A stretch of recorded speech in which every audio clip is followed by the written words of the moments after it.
La Nouvelle Algérie de 2025, une tragicomédie en actes.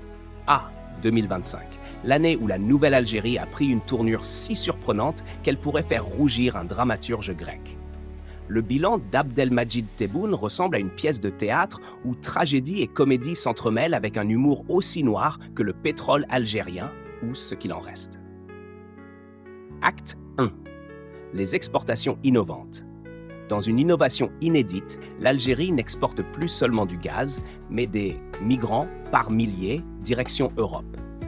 Grâce à un plan stratégique de désengorgement national, chaque bateau de fortune devient un cargo humain.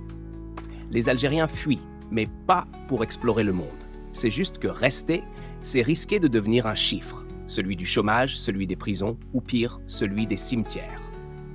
Pendant ce temps, Tebboune appelle la diaspora à revenir pour un bisoutage patriotique. Traduction, revenir pour aimer la patrie, mais surtout pour remplir les prisons. Acte 2. La violence, une production nationale.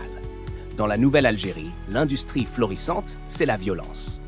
Les économistes internationaux appellent cela le Made in Algeria. Pas besoin de pétrole pour exporter des voyous. Ils débarquent en Europe, menaçant opposants et exilés comme si les frontières ne comptaient pas. Un programme de relations internationales qui ferait pâlir Machiavel. Acte 3. Chômage et PIB, le duo tragique. Le chômage dépasse désormais le PIB. Oui, vous avez bien lu. La Nouvelle Algérie a réussi à inventer une économie où il y a plus de chômeurs que de richesses produites. Une performance historique qui pourrait inspirer des séminaires dans les écoles d'économie en tant que contre-exemple. Acte Tarth. L'armée contre son peuple. Quant aux milliards investis dans les armes, surprise. Elles ne servent ni à la défense nationale, ni à des guerres extérieures. Non, elles sont réservées à un usage domestique contre le peuple. Car dans la Nouvelle Algérie, le véritable ennemi, c'est le citoyen algérien. Acte V. La dictature sans complexe. Le mot dictature n'est plus un tabou, il est devenu un argument de vente. Même les voyous pro-Tebboune en Europe se sentent investis d'une mission divine, faire régner la peur parmi les exilés et écraser les opposants. Acte final, une fin tragique. Le règne de Tebboune touche à sa fin, une tragédie pour lui, une libération pour d'autres. Devenu président de la Commission européenne pendant 2 ans, une promotion aussi inexplicable qu'un épisode de Twilight Zone, il assiste impuissant à l'exode massif de son peuple.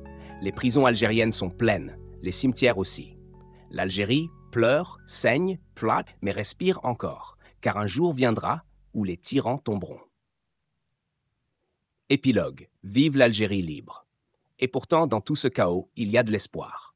Une Algérie libre, où la violence ne sera plus l'exportation nationale, où les armes serviront à défendre et non à opprimer, et où les Algériens pourront enfin vivre sur leur terre, plutôt que de mourir pour elle. Vive l'Algérie, mais pas celle de Tebboune.